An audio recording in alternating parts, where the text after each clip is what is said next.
Pengelolaan sumber daya alam yang lebih baik sudah menjadi pemikiran banyak orang, termasuk sesepuh negeri ini yang banyak berkecimpung dengan lingkungan hidup serta sumber daya alam, yaitu Bapak Insinyur Sarwono Kusuma Atmadja almarhum. Beliau pernah menjabat sebagai menteri baik pada masa Orde Baru maupun setelah reformasi, yaitu sebagai Menteri Negara Lingkungan Hidup, Menteri Negara Pendayagunaan Aparatur Negara, Menteri Kelautan dan Perikanan, Menteri Lingkungan Hidup dan Kehutanan, serta Menteri Eksplorasi Kelautan. Dan terakhir beliau sebagai anggota DPD RI dari DKI Jakarta. Pada tahun 2022, beliau berkenan menjadi keynote speaker dalam diskusi pembahasan mengenai gagasan RUU Sistem Pengelolaan Sumber Daya Alam yang diadakan oleh Ikatan Ahli Perencanaan Wilayah dan Kota IAP Indonesia yang dimotori oleh IAP Jawa Barat. Lebih lengkapnya pandangan beliau mengenai RUU Sistem Pengelolaan Sumber Daya Alam, silakan simak berikut ini. Dan jangan lupa subscribe, bunyikan lonceng, like and share. Terima kasih.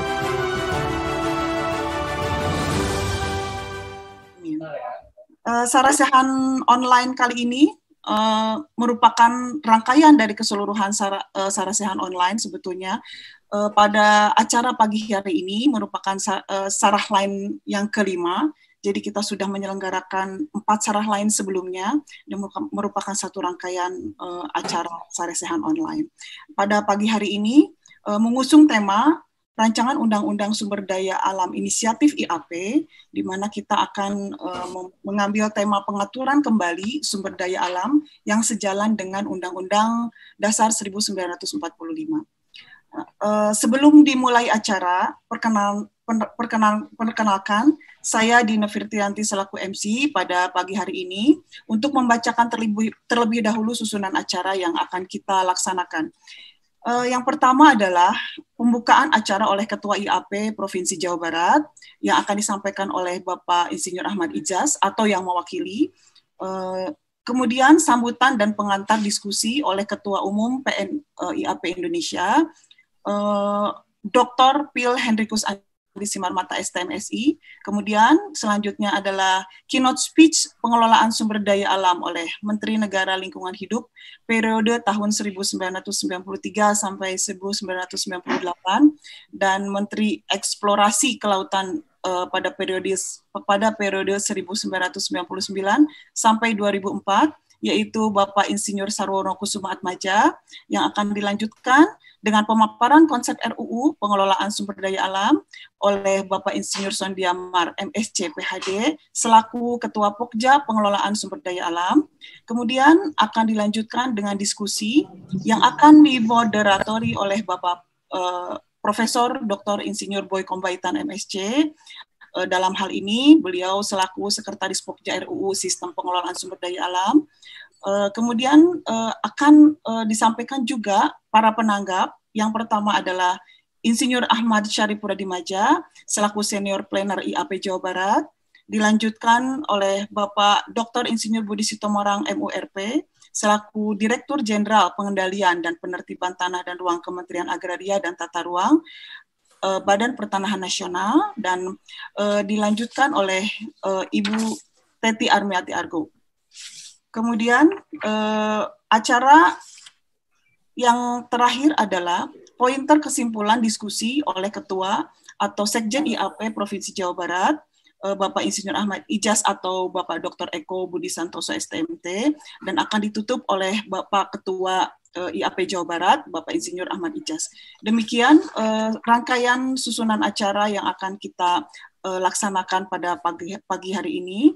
Untuk acara kita lanjutkan, memasuki acara selanjutnya, yaitu pembukaan acara yang akan disampaikan oleh Ketua IAP Jawa Barat, Bapak Insinyur Ahmad Ijaz. Apakah Bapak Ahmad Ijaz sudah hadir?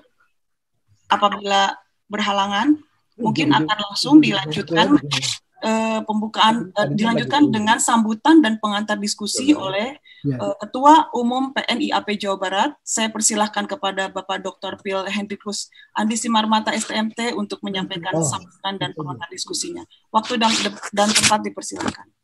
Baik, terima kasih Mbak Dina. suatu kehormatan bagi saya untuk membuka juga acara Sara Line 5 ya. Jadi Bapak Ibu yang hadir di sini, Sara Line 5 ini adalah satu platform diskusi yang dikembangkan oleh IAP Jawa Barat. Dan hari ini berkesempatan untuk mendiskusikan, memang fokusnya seperti disampaikan untuk internal IAP, agar bisa menajamkan, menyempurnakan hal-hal yang mungkin perlu disempurnakan dari rancangan undang-undang sistem pengelolaan sumber daya alam usulan atau inisiatif IAP. Yang saya hormati Pak Sarwono, terima kasih sekali lagi kami sampaikan sudah berkenan untuk menyapa kami di sini dan memberikan refleksi dan juga mungkin pengalaman Bapak selama ini, bagaimana masalah tata kelola sumber daya alam kita dan bagaimana ke depan sebenarnya komitmen-komitmen negara kita, terutama dengan konteks perubahan iklim, banyaknya sekali potensi bencana yang ada di kita, bisa menambahkan ya nuansa bahwa pentingnya untuk kita mereposisi tata kelola sumber daya alam kita di era digital saat ini, post-pandemik, dan juga di era perubahan iklim. Nanti kami sangat berharap Bapak juga berkenan untuk menyampaikan apa-apa saja highlight yang penting untuk kami perhatikan dalam pengusulan Undang-Undang Sumber Daya Alam ini. Tentu saja yang kedua, kami sangat berterima kasih yang kami hormati Pak Sondi Amar, senior kami yang menjadi inisiator dan juga lead author dari proses ini semua sebagai Ketua Pokja, didampingi oleh Pak Boy selaku Sekretaris Pokja dan semua anggota Pokja yang hadir di sini yang tidak kenal lelah. Saya pantau terus tiap minggu, tiap Sabtu, berdiskusi, berembuk, ada diskusi debat, ada yang kerja juga kuatnya di menulis. Saya pikir ini satu kolaborasi yang kita patut apresiasi, melahirkan saat ini yang sudah ada naskah akademik dan RUU-nya. Dan perlu Bapak Ibu ketahui juga ini lintas generasi ya, walaupun wisdom-nya ya dan juga practical knowledge-nya banyak kami dapatkan dari teman-teman yang kami banggakan, para senior kami. Tentu juga kami generasi yang di bawahnya yang mudah-mudah siap untuk membantu agar betul-betul RUU ini bisa memperbaiki apa yang masih kurang di Republik ini. Dan kepada para pembahas, Pak Dirjen, Pak Budi Situmorang yang juga di Kementerian ATR sangat relevan dengan isu pengelolaan sumber daya alam karena beliau adalah Dirjen Pengendalian Pemanfaatan Ruang dan juga Tanah Terlantar. Jadi ini sangat relevan sekali. Kita juga pengen mendengar bahasa dari beliau. Lalu juga tentu saja senior kami yang sekretaris pertama IAP Pak Syarif, juga Puradi Maja yang sudah kenyang pengalamannya di Kementerian Dalam Negeri dan bagaimana juga refleksi beliau karena beliau juga ikut terlibat aktif di dalam Pokja SDA ini. Dan terakhir tentu saja Bu Sri yang nanti Bu Dekan yang nanti diwakil oleh Bu Teti ya. Jadi inisiatif IAP Jabar ini sangat bekerja sama dengan teman-teman di kampus di SAPPK ITB khususnya Prodi PWK. Ada Pak Denny Zulkaidi yang juga saya lihat aktif sekali dalam proses ini.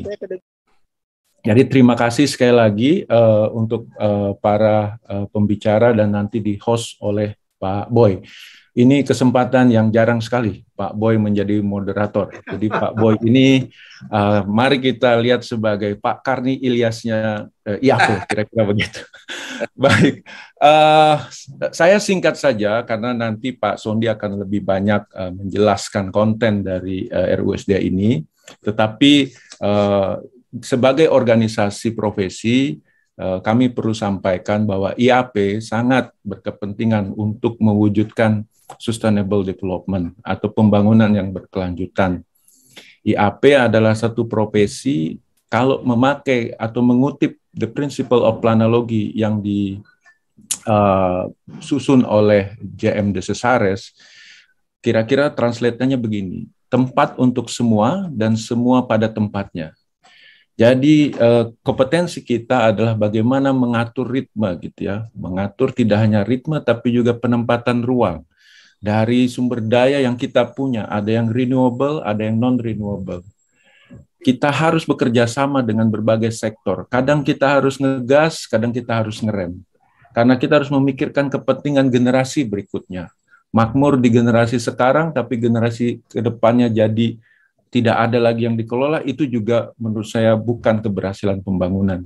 Nah, di sini ada undang-undang dasar kita yang sudah mengatur itu semua, spiritnya untuk berkeadilan dan juga berkelanjutan. Bagaimana kita dengan RUU ini mengembalikan ke track-nya ya, bahwa ini memang betul-betul untuk kepentingan seluruh rakyat Indonesia dan juga yang ada sekarang maupun yang ke depan. Yang kedua, kami juga memahami sekali bahwa dunia juga sudah berubah, globalisasi juga sangat membuat tidak ada jarak antar negara, sehingga bagaimana kepentingan ketahanan pangan global atau ketahanan energi global juga menjadi interest untuk bagaimana kita mengelola SDA kita sendiri. Nah, di sini bagaimana konsepsinya? Nah, itu yang coba kita tawarkan dan kita ingin mendapatkan feedback dari internal kita dulu, komunitas perencana yang berbagai latar belakang pekerjaan juga. Sehingga nanti dari sini Pak Sondi dan Pokja akan mengelaborasi lagi sehingga nanti pada saatnya tidak dalam waktu yang lama lagi kami akan ke publik, kami akan ke DPD, ke DPR, dan bahkan kami akan membuat press conference untuk itu. Dan yang terakhir yang ingin saya sampaikan sekali lagi bahwa sering orang menganggap planologi atau perencanaan wilayah kota heavy-nya pada kotanya. Sebenarnya kalau kita ingat ada perencanaan wilayah, ada wilayah dan kota. Karena kota tidak bisa tumbuh tanpa dukungan wilayah. Kota tidak bisa tumbuh berkembang tanpa dukungan sumber daya alamnya. Ya, sehingga bagaimana kemudian wilayah dan kota ini bisa saling simbiosis mutualisme. Kita tetap jaga pedesaan kita, tetap jaga kontinuitas produksi pangan kita, kelautan kita, tetapi di satu sisi juga kita bisa menampung, mengakomodir ledakan penduduk atau penduduk yang semakin meningkat. Dan keseimbangan inilah yang menjadi kunci dari kompetensi kita, bagaimana kita bisa menemukan titik keseimbangan pembangunan saat ini dan ke depan. Semoga dengan kehadiran Pak Sarwono, dengan segudang pengalaman beliau, dan juga kepakaran dari para tim Pokja ini bisa betul-betul memberikan sumbangsih bagi perbaikan tata kelola SDA di Indonesia. Demikian, terima kasih. Saya kembalikan ke Bu Dina untuk kita ke acara selanjutnya. Silakan Mbak Dina. Terima kasih Pak Andi Simarmata. Kita akan melanjutkan acara selanjutnya, yaitu sebelum masuk ke acara inti, saya akan terlebih dahulu membacakan CV karena saya akan menyerahkan kendali acara ini kepada Pak Boy Kombaitan. Namun terlebih dahulu saya akan membacakan CV dari moderator, yaitu Bapak Dr. Boy Kombaitan. Beliau sudah berpesan, katanya jangan terlalu panjang-panjang begitu dibacakannya. Saya akan membacakan singkatnya saja. Beliau merupakan dosen SAPPK ITB, bergabung dalam KK Pengelolaan Pembangunan dan Pengembangan Kebijakan. Sekarang merupakan anggota pengurus Dewan Etik Profesi IAP Jawa Barat.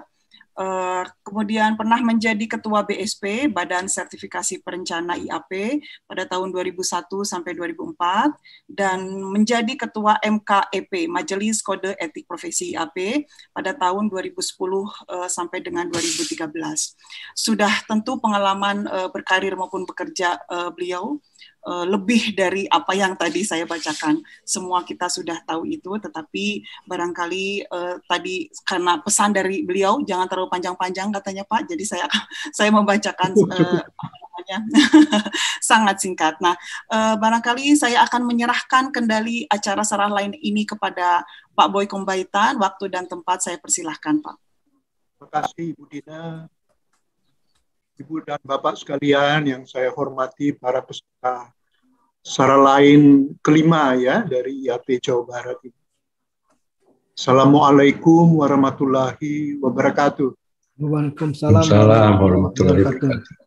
Jadi kita sudah mendengarkan introduksi yang sangat komplit dari Pak Andi ya tadi. Terima kasih Pak Andi. Saya kira mungkin kata yang terpenting itu perbaikan tata kelola SDA ya. Jadi kita akan nanti mendengarkan lebih lengkap lagi dari Ketua Pokja Pak Sondi Amar. Tapi sebelumnya itu kita akan mendengarkan dahulu ya keynote speech dari yang kami muliakan Pak Sarwono Kussumatmadja. Tadi Ibu Dina sudah membacakan sedikit tentang Pak Sarwono. Pak Sarwono sendiri mengatakan tadi masuk sipil tahun 63 ya Pak ya. Ya. Dan saya kira Pak Sarwono ini keluarga besar alumni Pelampung ITB ya. Sebab Ibu Nini Kussumatmadja Maramis adalah istri beliau ya. Terima kasih Pak Sarwono. Saya kira cukup ya introduksinya.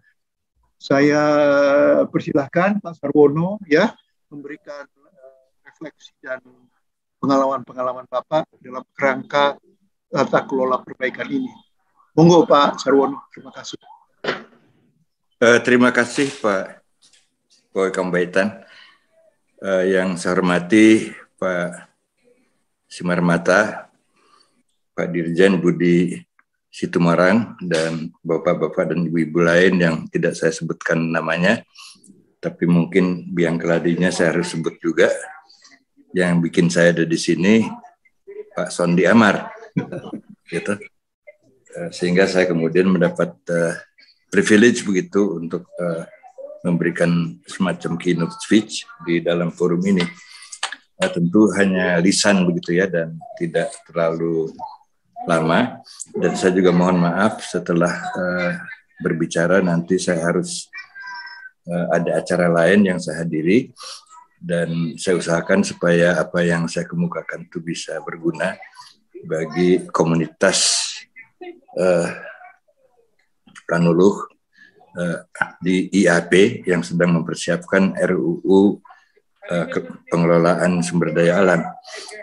Pertama, saya kira betul tadi yang dikatakan oleh Pak Simarmata, secara normatif pengelolaan sumber daya alam itu adalah sesuatu yang memang berwawasan lingkungan. Nah, itu adalah semangat dan secara harfiah memang begitu dinyatakan dalam Undang-Undang Dasar 45. Dan itu juga yang menjadi landasan dari kita punya nationally determined contribution ya, untuk mengurangi emisi gas rumah kaca.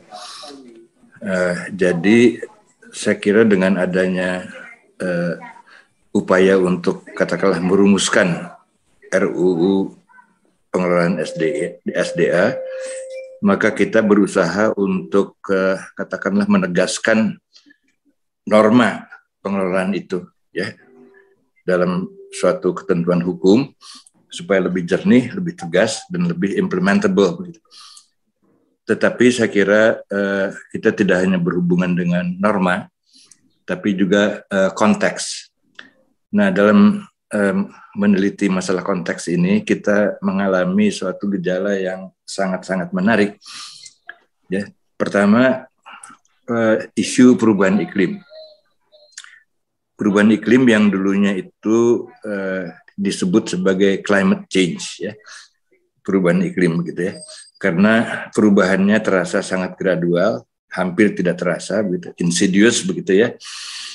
Tapi sekarang bahasa yang digunakan sudah berubah menjadi krisis iklim, karena gangguan-gangguan terhadap iklim itu sudah sangat kasat mata, bisa dirasakan, bisa dilihat, dan terjadi di seluruh dunia, nggak bisa diumpetin lagi. Satu contoh saja yang sangat dramatis, itu kawasan permafrost di sekitar Kutub Utara, termasuk di beberapa bagian dari Siberia, itu musim panas tahun lalu dan juga musim sekarang ini, itu temperaturnya sudah mencapai bisa sampai 48 derajat Celcius. Ini daerah permafrost. Dan kemudian tentunya karena itu maka ada pelepasan gas metan yang sangat masif, ya, yang metan yang tadinya kristal solid begitu ya menjadi gas. Itu kemudian menciptakan kebakaran hutan di Siberia. Nah, kita nggak ngerti tuh isinya metan kristal itu apa ada patogen di situ, virus, bakteri, kita nggak tahu. Dan itu mungkin akan memicu katakanlah pandemi berikut, kita juga nggak tahu. Dan kemudian volume dari air laut yang mencair tiap tahun itu di Kutub Utara maupun Kutub Selatan itu berkisar antara 2 sampai 5 miliar ton per hari. Bayangin, ngeri nggak? Nah, dulu masih bisa diumpetin, gitu. Sekarang nggak bisa, karena sudah kasat mata bahwa kita mengalami krisis iklim. Nah, menghadapi ini tentunya ada usaha sejak dulu begitu untuk mengatasinya. Sekarang usaha itu berada di bawah naungan Paris Agreement yang diikuti, yang anggotanya adalah 200 negara. Tetapi kalau anggota sesuatu konvensi itu adalah ratusan negara seperti itu dengan berbagai variasi ya di dalamnya, apakah bisa diharapkan bahwa konvensi itu akan efektif? Tentu tidak, gitu ya. Nah, sehingga akhirnya rumusan tentang Paris Agreement itu kalau menurut saya begini, Paris Agreement adalah sesuatu yang perlu, tapi tidak cukup. Nah, kecukupannya di mana? Kecukupannya saya kira antara lain adalah bisa di approach dari segi siapa di antara negara-negara yang menjadi member country dari Paris Agreement itu yang mempunyai tekad dan juga kapasitas untuk menjadi teladan.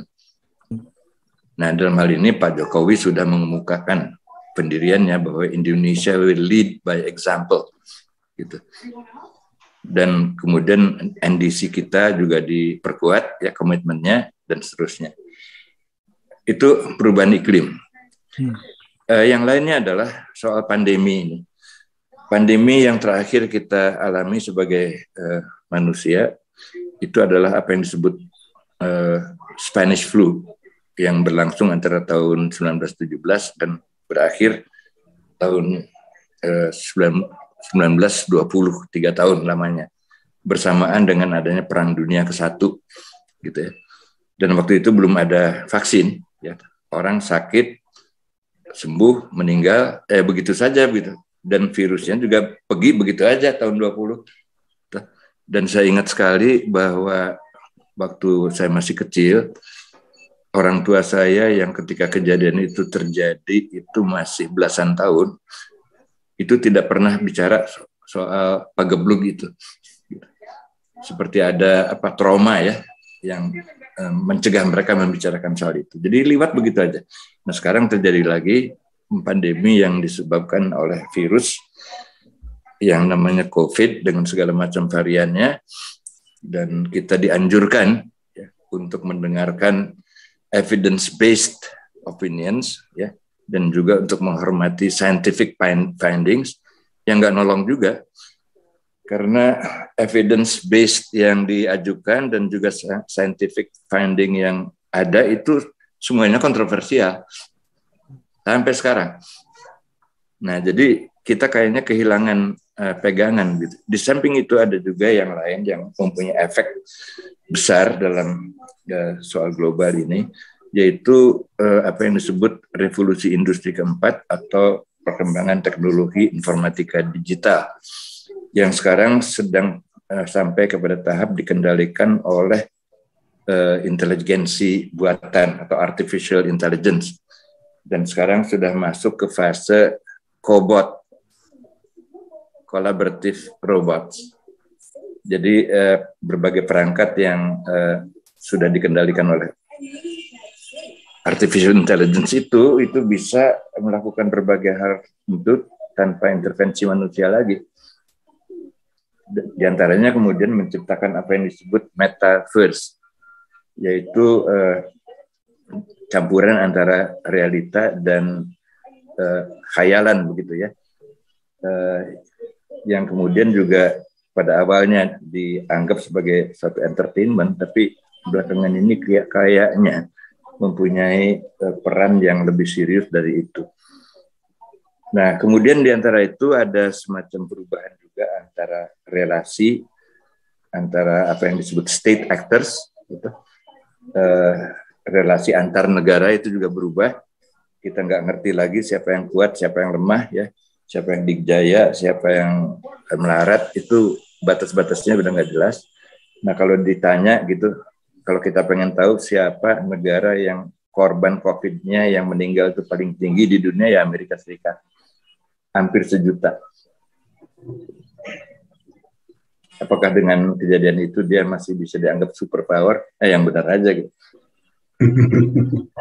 Dan kemudian juga kita ingat bahwa sejak Perang Dunia berakhir, invasi militer Amerika yang sukses hanyalah di Granada tahun 83. Granada itu negara kecil di Karibia begitu. Ada sesuatu yang tidak disukai Amerika terjadi di sana, ya dia invasi, ya menang. Tapi di Vietnam menang nggak deh? Di Afghanistan menang? Enggak tuh gitu. Di Irak gimana? Pada awalnya menang lawan Saddam Hussein ketika Perang Teluk. Tapi begitu mereka masuk Irak, karena kena hoax gitu ya, sampai sekarang nggak bisa keluar. Dan nggak menyelesaikan apa-apa, malah menciptakan destruksi yang luar biasa besarnya. Uni Soviet gimana? Bubar tuh setelah mereka menginvasi Afghanistan, berantakan ke dalam. Nah, kemudian juga selain itu juga ada perubahan relasi juga antara state actor dengan non-state actor. Dan ini kemudian menciptakan berbagai konsep yang namanya public-private participation, ini dan itu segala macam di bidang bisnis, di bidang edukasi, dan seterusnya.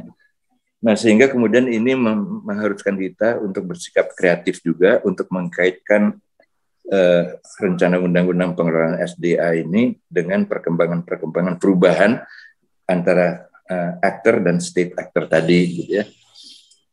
Nah, sehingga kemudian berbagai gejala baru yang timbul ini menciptakan suatu situasi yang digambarkan sebagai VUCA.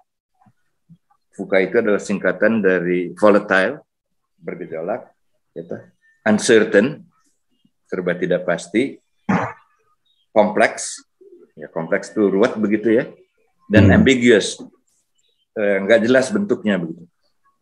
Nah, VUCA inilah yang kita hadapi sebagai umat manusia, sebagai gejala yang timbul dari hal-hal yang tadi saya sebut, yaitu krisis iklim, kemudian pandemi, kemudian perkembangan teknologi digital, dan perubahan relasi antar negara. Nah, sekarang ditambah lagi informasi terakhir yang kita terima bahwa bayang-bayang Perang Dunia Ketiga ini sedang menggantung begitu ya, karena ada ketegangan antara Amerika dan Rusia ya, tentang Ukraina, dan Rusia dan Amerika sudah melakukan aliansi gitu ya. Di pihak lain ada Amerika dan negara-negara NATO. Ini mau apa gitu, mau perang lagi gitu. Nah, ini juga kita nggak tahu. Nah, jadi saya kira yang kita harus pikirkan adalah bagaimana kita sebagai bangsa bisa keluar dari ancaman VUCA ini, gitu.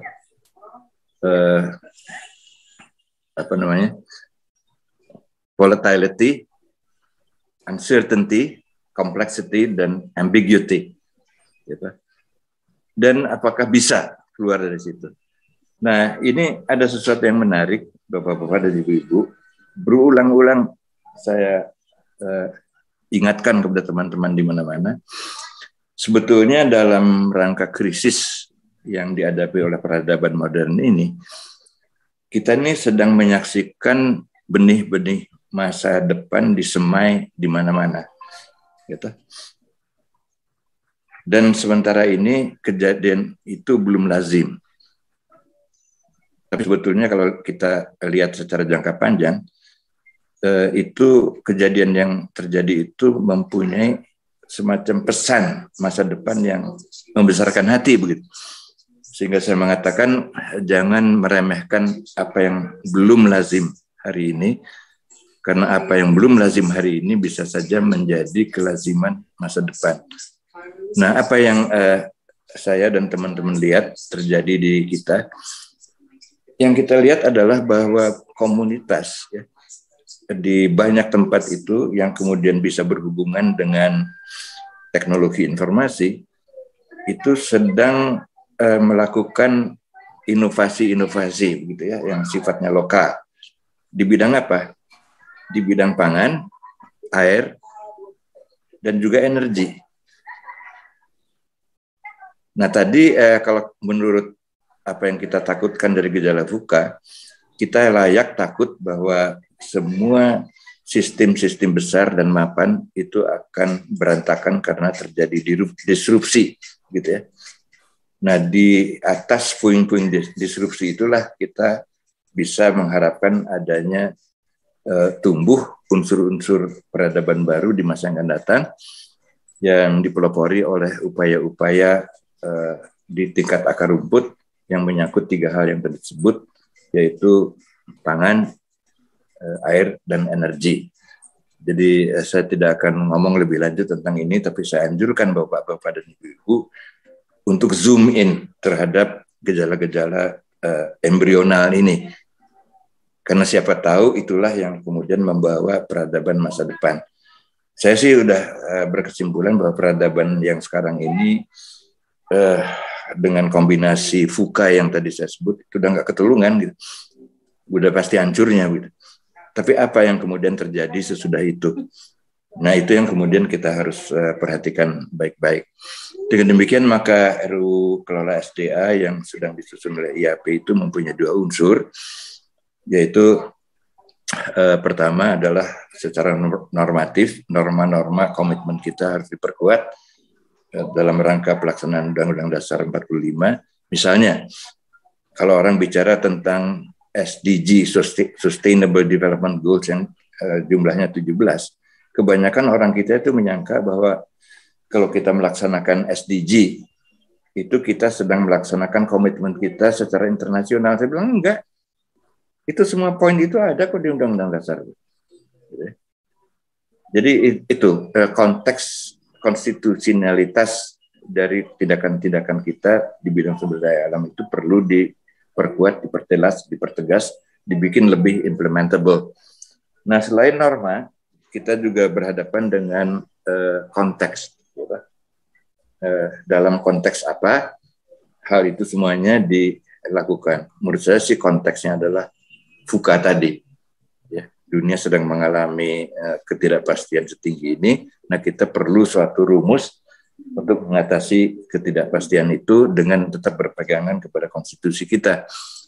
Nah, selain konteks, tentunya kita perlu juga mempertajam apa yang kita sebut sebagai foresight atau kemampuan untuk melihat ke depan. Dan kalau kita lihat bakat-bakat yang kita punya, secara geografi, secara sumber daya alam, dan juga kualitas dari orang Indonesia juga, itu saya kira kita layak cukup optimis bahwa di masa yang akan datang kita termasuk sebagai bangsa yang tidak tergilas oleh perubahan zaman tersebut. Nah, saya pikir itu saja dari saya, Bapak-Bapak dan Ibu-Ibu sekalian yang terhormat. Kalau boleh, saya mohon izin untuk bisa meninggalkan pertemuan ini, sekaligus jika diperlukan lagi jasa-jasa baik saya, tentunya dengan senang hati saya akan berusaha membantu. Terima kasih. Assalamualaikum warahmatullahi wabarakatuh. Waalaikumsalam. Terima kasih banyak Pak Sarwono atas speech-nya yang sangat saya kira menyentuh sekali buat kita ya. Futuristik. Beliau menyebutkan beberapa tren yang penting saya kira di dalam perkembangan terakhir ini, ada soal state actors ya, dan non-state actors. Lalu ada VUCA ya, gejala yang sangat harus kita perhatikan. Lalu perkembangan terakhir yang menyangkut upaya akar rumput ya di dalam menyelesaikan kira-kira dampak-dampak dari disrupsi yang disebabkan oleh kedua gejala di atas ya, saya kira demikian. Lalu terakhir beliau memesankan kepada kita ya, tim kerja ini dalam perumusan finalisasi RUU agar supaya memperhatikan 3 hal tadi kalau tidak salah. Satu tentang norma ya, constitutionality kita untuk UUD 45 dan kaitannya juga dengan kegiatan-kegiatan yang berkait dengan 17 goals ya dari SDGs. Lalu kemudian konten ya, konteks ya, yaitu VUCA tadi, dan kemudian yang ketiga optimisme beliau, foresight ya, jadi ada optimisme bahwa variasi-variasi yang ada di kita dan baik dari segi geografis, dari segi sumber daya alam, dan kemudian kualitas SDM kita, ya kita optimis ya, tidak tergilas kata beliau oleh perkembangan zaman yang sangat berbahaya ini. Terima kasih Pak Sarwono ya, saya kira itu. Saya ucapkan selamat jalan dan mungkin tidak ada pertanyaan ya. Ya. Kalau keynote speech itu nggak menampung pertanyaan. Ya seperti biasa. Keynote tanpa pertanyaan. Oke. Terima kasih sekali lagi Pak Sarwono ya. Sampai jumpa lagi. Ini tadi Pak Hardy katakan bahwa kita bisa membuat apa ya Pak Hardy ya, diskusi bersama ya antara Ikatan Surveyor Indonesia dengan IAP. Jadi saya kira masih akan banyak pertemuan-pertemuan dengan Pak Sarwono ini dalam rangka mengisi kegiatan. Dulu waktu Pak Gianto kita pernah bersama-sama. Ya. Mungkin Pak Hardy mau elaborate sedikit? Sebelumnya mohon permisi dulu Pak. Baik Pak, terima kasih. Mohon diri, terima kasih atas undangannya. Nuhun Pak Sarwono. Nuhun Pak.